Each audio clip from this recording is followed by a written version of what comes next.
Smithsonian Institution, which houses the memorabilia of our nation's past. Here you can see the Wright brothers' first plane they flew at Kitty Hawk, Charles Lindbergh's Spirit of St. Louis, and even the space capsules from the original Apollo mission. But we found another display, often overlooked, but equally impressive. Back in the corner, we found a pair of WASP wings, and they have quite a story, too. Although the women gathered in this room come from widely different walks of life and from different parts of the country, they all share three things in common: an adventurous spirit, a love of flying, and an experience together that none of them will ever forget.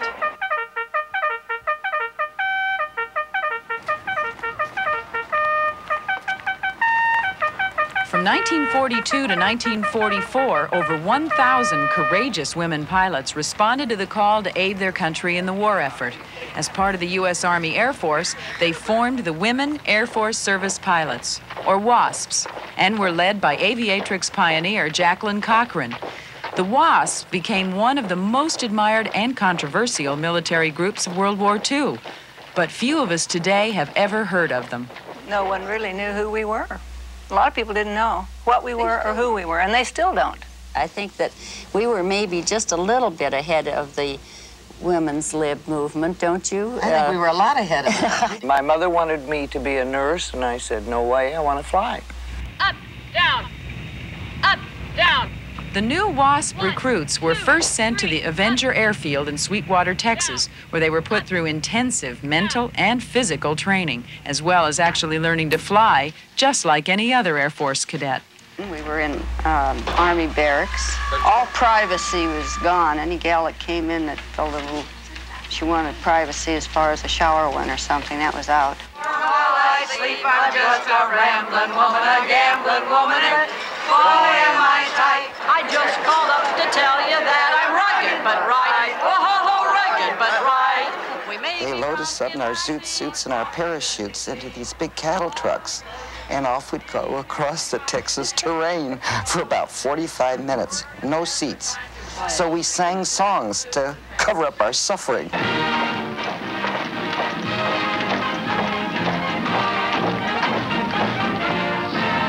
My proudest moment was when I got those wings pinned on and I graduated, and I was thrilled to death, and there's just been nothing since that quite equaled that.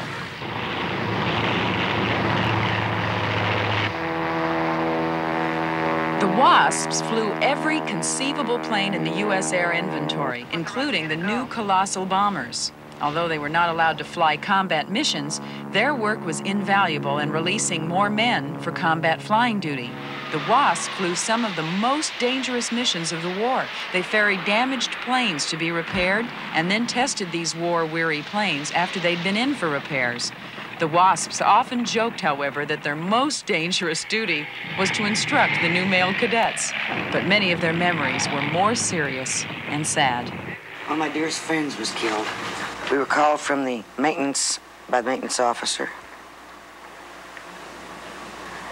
to test 2 airplanes. So to decide which airplane each of us would take, we flipped the nickel. So things checked out. We came back to the base. We're on the 45 approach. I landed, but she didn't. It's my biggest sorrow. Flip of a nickel. On December 20th, 1944, the WASPs were suddenly disbanded.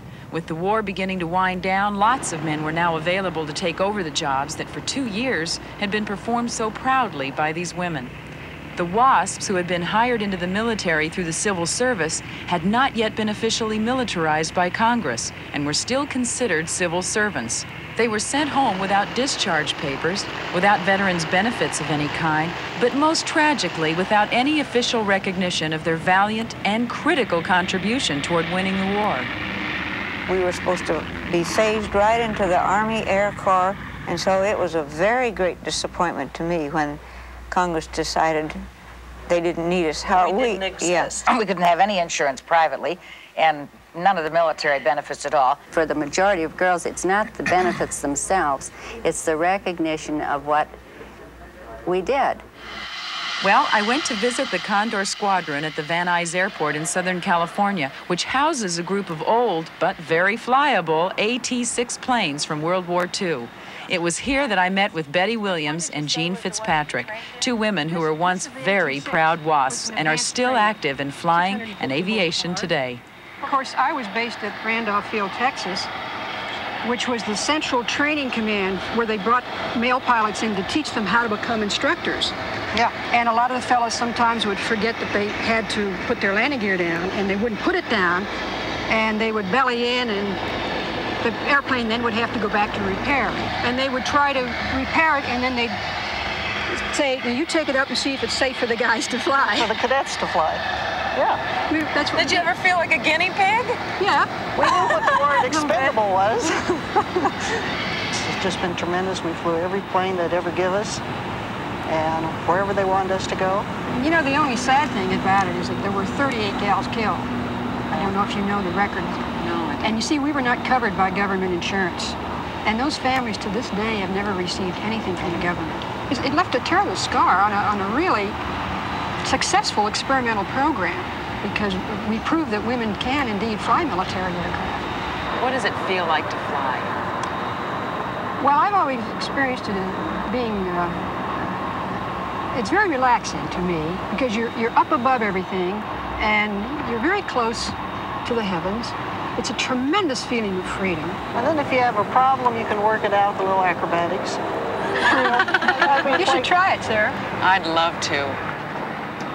Before I knew it, Betty and Jean convinced me to get into an old AT-6, and we were ready to take off so I could get a feeling for what flying in an old World War II plane was really like. Off we go!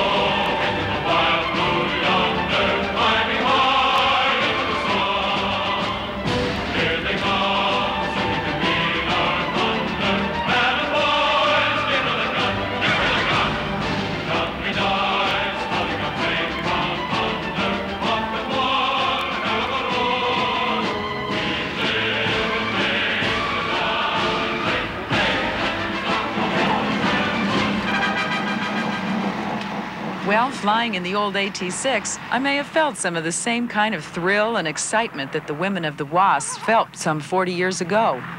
And I definitely shared their excitement over one last important fact which Betty and Jean told me that day. On November 23rd, 1977, President Jimmy Carter signed into law a bill giving veteran status to the women Air Force service pilots of World War II. And the great thing is now to have our children and grandchildren be so terribly proud of us. Yes. And that's, you know, my grandchildren, my wings happen to be in the Smithsonian.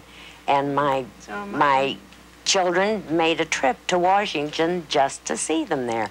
And my grandchildren, wow, they think Grandma's some old bird. And so, Mrs. Ruth Grimtrees, not only have your children, your grandchildren, and your great-grandchildren had the chance to see your wings, the whole world has been reminded of what you did and the meaning behind those tiny little wings stuck way back in the corner of the Smithsonian Institution in Washington, D.C.